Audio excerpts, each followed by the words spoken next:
Nilinaw ni Office of the Provincial Disaster Risk Reduction and Management Officer Chief Rolidon Aquino na walang direktang epekto sa South Cotabato ang bagyong Inday. Gayunpaman, ayon kay Aquino, ang habagat na dala nito ang nagpapaulan ngayon sa lalawigan.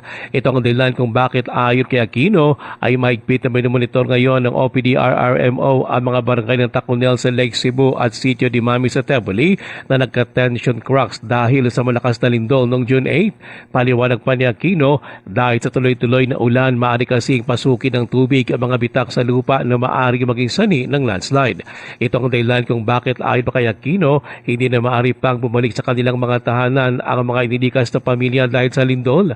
Sa halip, ayon kay Aquino ay naayos na ng pamalaang panlalawigan ang relocation site para sa mga ito. Tiniyak din ni Aquino ang tulong ng gobyerno para sa mga apektadong pamilya. Buong probinsya po ang binabantayan natin, kaya meron lang talagang mga areas na namataan tayo na may mga tension cracks na pwedeng maglagay talaga sa ating mga residente sa Alangan. Rest assured that we are monitoring everything in the entire province of South Cotabato. We have enough relief goods para sa mga residente na hindi pa nakabalik sa kanilang mga lugar. Si South Cotabato OPDRRMO Chief Rolidon Aquino, Ruel Usano, NDBC Bida Balita.